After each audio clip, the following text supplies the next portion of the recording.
வேலைக்காரி. காவேரி, அவசரமாய் நான் ஊருக்கு போக வேண்டியதாக இருக்கு. நீ 2 நாள் வேலைக்கு வர வேண்டாம். மாலதி சொல்ல, வீடெல்லாம் ஒட்டடை அடிக்கணும், ஜன்னல தொடச்சு சுத்தப்படுத்த சொன்னீங்க.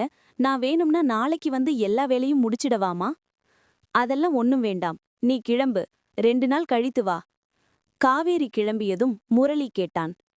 என்ன மாலதி, அவதான் வேலைக்கு வருவதாக சொல்றாளே, ஏன் வேணாண்டாங்கிற? எதற்கா? உங்க மேல அவ்வளவு நம்பிக்கை. பட்டென்று பதில் சொன்னாள் மாலதி. மறுநாள் அழைப்பு மணி ஒலிப்பதைக் கேட்டு கதவை திறந்தான் முரளி. வெளியே காவேரி நின்றிருந்தாள். உன்னதான் 2 நாள் கழித்து வேலைக்கு வர சொன்னாலே, ஏன் இப்ப வந்த? முரளி புரியாமல் கேட்க, காவேரி சற்றே தயங்கி, ஐயா, மாலதி அம்மா பற்றி ஒரு உண்மையை சொல்ல.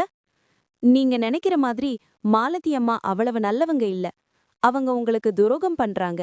நீங்க ஆபீஸுக்கு போனதும் போன்ல யார் கூடவோ ரொம்ப நேரம் பேசிக்கிட்டே இருப்பாங்க. சில சமயம் வீட்டுக்கூட அழைச்சுக்கிட்டு வந்து. காவேரி சொல்லிக் கொண்டிருக்கும் போதே பலார் என்று அவள் கன்னத்தில் ஓங்கி அறைந்தான் முரளி. மாலதிய பற்றி எனக்கு நல்லா தெரியும். அவளை பற்றி இன்னொரு வார்த்தை தப்பா பேசாத. காவேரி கிடுகிடுவென்று வெளியே சென்று கேட்டருகே நின்றிருந்த அவள் கணவனை கையோடு அழைத்து வந்தாள்.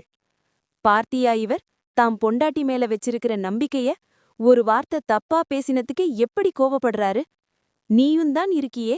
எவனோ ஒருத்தன் என்ன பத்தி தப்பா சொல்லிட்டான்னு அத நம்பி என்ன சந்தேகப்பட்டு ராத்திரியெல்லாம் போட்டு அடிச்சியே. இவர் எங்கே, நீ எங்கே? தன் கணவனை பார்த்து கேட்டவாறே கண்கள் கசிய அங்கிருந்து நகர்ந்தாள் காவேரி. கதை சரவணன் சூர்யா.